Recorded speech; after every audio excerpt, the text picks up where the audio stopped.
Hizb ut Tahrir গণতান্ত্রিক সংস্কার ধ্বংস করে উগ্রবাদ প্রতিষ্ঠা করতে চায়।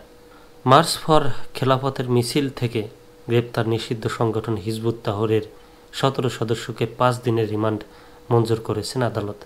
রিমান্ড আবেদনের মামলার তদন্ত কর্মকর্তা পল্টন থানার পুলিশ উপপরিদর্শক মোহাম্মদ নূর ইসলাম আদালতকে জানিয়েছেন, হিজবুত তাহরীর বাংলাদেশের গণতান্ত্রিক সরকার ব্যবস্থাকে ধ্বংস করে অস্থিতিশীল পরিবেশ তৈরির মাধ্যমে উগ্রবাদ পন্থা প্রতিষ্ঠা করতে চায়।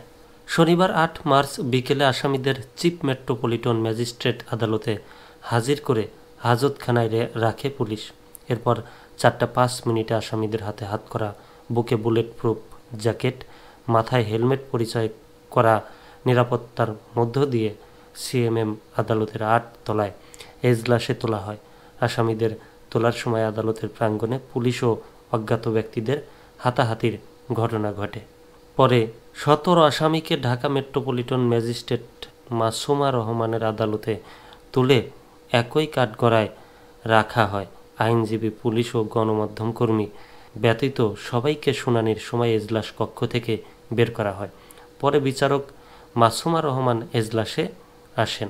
এরপর মামলার তদন্ত কর্মকর্তা আসামিদের 10 দিনের লিখিত রিমান্ড আবেদনে আদালতে বলেন, গত 7 মার্চ দুপুর আনুমানিক 2টার সময় বাইতুল মোকাররম মসজিদের উত্তর গেট থেকে অজ্ঞাত অনুমান 2000 থেকে 2200 জন ব্যক্তি মার্চ ফর খেলাফত হিজবুত তাহরীর উলাইলাহা বাংলাদেশ ব্যানারে সরকার কর্তৃক নিষিদ্ধ ঘোষিত সংগঠনের সদস্যরা মিছিল বের করে।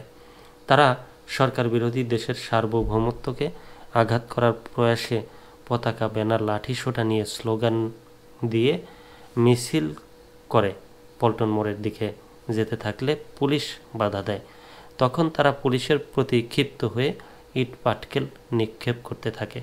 তখন পুলিশ আইন শৃঙ্খলা পরিস্থিতি স্বাভাবিক রাখা সহ জানমাল রক্ষার্থে ঊর্ধ্বতন কর্তৃপক্ষের নির্দেশক্রমে অবৈধ মিছিলকে ছত্রভঙ্গ করার জন্য স্লোগান ও সাউন্ড গ্রেনেড নিক্ষেপ করে। তবুও নেতাকর্মীরা পুলিশের উপর ইটপাটকেল নিক্ষেপ অব্যাহত রাখে।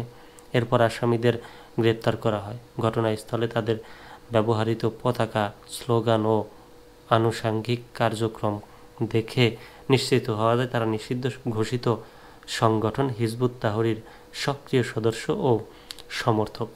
পুলিশ আবেদনে আরও জানায়, আসামিরা পরস্পর যোগ সাজশে একত্রিত হয়ে দেশের আইন শৃঙ্খলা বিনষ্ট করার জন্য ও বড় ধরনের অঘটন ঘটানোর জন্য একত্রিত হয়ে সরকার বিরোধী স্লোগান দিয়ে মিছিল করছিল। তারা প্রচলিত সমাজ ও রাষ্ট্র ব্যবস্থাকে বিশ্বাস করে না এবং দেশের সমাজ ও রাষ্ট্র ব্যবস্থাকে অমান্য করে যে কোনো বড় ধরনের আঘাত ঘটাতে পারে। গণজামায়াতে অংশগ্রহণকারী ব্যক্তিরা দেশের সার্বভৌমত্বকে আঘাত ও মানুষের জানমালের নিরাপত্তা বিঘ্নিত ও বিশৃঙ্খলা সৃষ্টির প্রয়াসে একটি নিষিদ্ধ সংগঠন বা সত্তার সদস্য হিসেবে সক্রিয়ভাবে দেশ বিরোধী প্রচারণায় অংশগ্রহণ করে। তারা বাংলাদেশে প্রচলিত গণতান্ত্রিক সরকার ব্যবস্থায় বিশ্বাসী নয় এবং গণতান্ত্রিক সরকার ব্যবস্থাকে উৎখাত করে খিলাফত প্রতিষ্ঠার মাধ্যমে বাংলাদেশের ইসলামী সমাজ ব্যবস্থা কায়েমে চেষ্টায় লিপ্ত রয়েছে। তথাকথিত খিলাফত প্রতিষ্ঠার মাধ্যমে বাংলাদেশের গণতান্ত্রিক সরকার ব্যবস্থাকে ধ্বংস করে অস্থিতিশীল